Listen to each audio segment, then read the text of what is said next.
In a dramatic turn of regional tensions, Pakistan launched a decisive defensive air operation against Indian military assets in response to escalating aggression along the line of control, LoC, and cross-border provocations. This calculated response marked a significant moment in South Asian military history, showcasing Pakistan's commitment to sovereignty, regional stability, and deterrence, all while highlighting the performance and capability of its indigenously developed multi-role fighter, the JF-17 Thunder. The airstrike, carried out with precision and tactical clarity, targeted key Indian airbases and defense infrastructure, including the much-vaunted S-400 Triumph air defense system, considered one of the most advanced in the world. The operation has not only drawn global attention to Pakistan's strategic doctrine but has also underscored the evolution of its air power capabilities.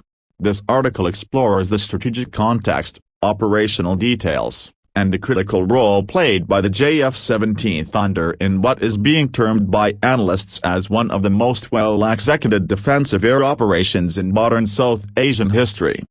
The geopolitical context. Tensions between Pakistan and India have historically been high, with periodic escalations over Kashmir and cross-border incidents. However, in recent months, a series of aggressive maneuvers by India, including airspace violations, large-scale military exercises near the border, and provocative rhetoric by political and military leaders, triggered alarm in Islamabad. The final tipping point came when Indian fighter aircraft, under the cover of an exercise, reportedly attempted to strike suspected militant launch pads within Pakistani territory, a violation of international law and Pakistan's territorial integrity. In a swift response, Pakistan initiated Operation Falcon Strike, a retaliatory air operation with clear objectives: neutralize imminent threats, degrade key air defense networks, and reassert aerial deterrence. The role of the JF-17 Thunder. At the heart of this operation was the JF-17 Thunder, a multi-role combat aircraft jointly developed by Pakistan and China, specifically by Pakistan Aeronautical Complex and Chengdu Aircraft Corporation. Designed for affordability, agility, and versatility, the JF-17 has matured into a symbol of Pakistan's defense self-reliance. Key features of the JF-17 Thunder: avionics radar, equipped with advanced avionics. The latest Block 3 variant features the KLJ-7A active electronically scanned array, AESA, radar, enhancing detection, tracking, and target engagement.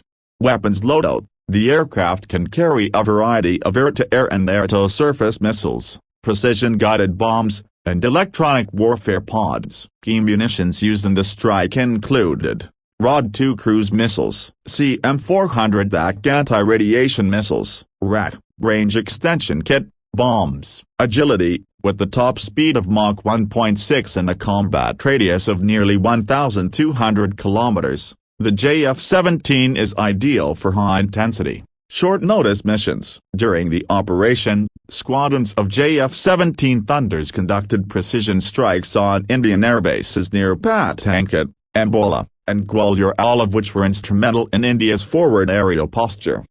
The strikes on Indian airbases and the S-400 system. The mission was designed in multiple phases, using real-time satellite imagery, human intelligence, and electronic warfare support. Pakistan Air Force, PAF, formulated a strategic plan to exploit gaps in India's radar coverage, particularly those dependent on the S-400's limited radar horizon in mountainous terrain.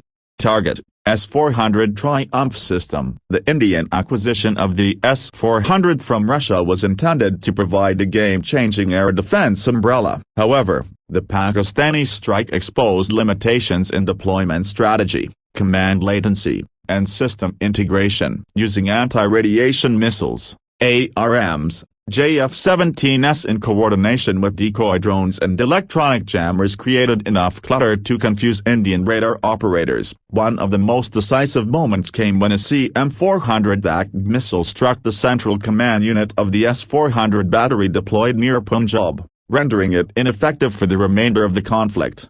Strike on airbases. Simultaneously, Precision-guided munitions were used to crater runways and destroy parked aircraft. Hangars and fuel depots were targeted using bunker-busting bombs, ensuring maximum damage with minimal collateral risk. High-definition reconnaissance footage released by the PAF post-operations showed secondary explosions, confirming the destruction of munition stockpiles and at least 5 frontline fighter jets including MiG-29S and Su-30 Air superiority and electronic warfare. What made the operation particularly successful was Pakistan's use of electronic warfare, and airborne early warning and control systems, UC. Saab 2000 aircraft and Chinese CDK-03 AWACS platforms coordinated the operation from high altitude, relaying real-time data to strike packages and identifying threats.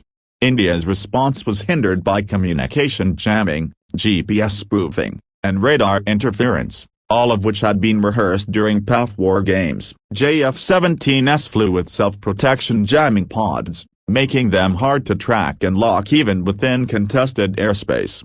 Avoiding civilian casualties. A significant achievement of the operation was the complete avoidance of civilian areas. Targets were military in nature and located at known bases, ensuring the response remained within international laws of engagement. Pakistan's leadership emphasized the measured and proportionate nature of the response, contrasting with previous Indian strikes that risked collateral damage. Global reaction. Initial global reactions ranged from shock to concern. While Western media focused on the risk of escalation, many military analysts quietly acknowledged the operation's technical brilliance and strategic clarity. International military observers praised Pakistan's use of locally developed platforms and the integration of multiple force multipliers. China, Pakistan's longtime strategic ally, reaffirmed its support for Pakistan's right to self-defense. Russia, traditionally closer to India, urged restraint while privately investigating how its flagship air defense system the S-400 was defeated in a real-world scenario.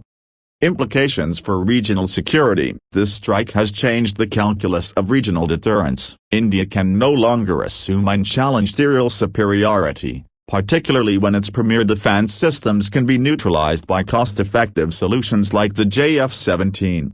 It also calls into question the sustainability of India's high-cost military acquisitions versus Pakistan's doctrine of asymmetric precision warfare, leveraging technology, strategy, and agility over brute force.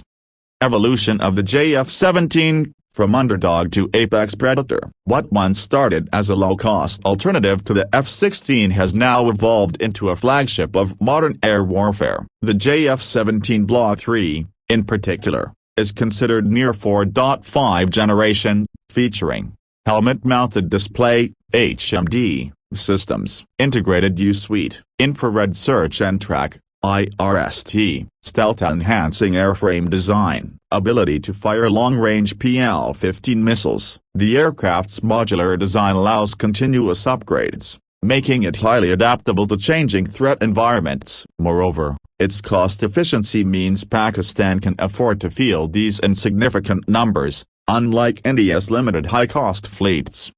Conclusion. Operation Falcon Strike will be remembered not just as a bold demonstration of Pakistan's right to self-defense, but also as a milestone in the evolution of indigenous air power. The JF-17 Thunder, once underestimated, has emerged as a symbol of technological maturity and strategic clarity. More than just hardware, this operation reflected the precision, discipline, and readiness of the Pakistan Air Force. As the dust settles, one thing is clear: air superiority in South Asia is no longer a one-sided equation. Peace, however, remains the ultimate objective. Pakistan's message to the world is unequivocal: sovereignty will be defended, but war is never the first choice.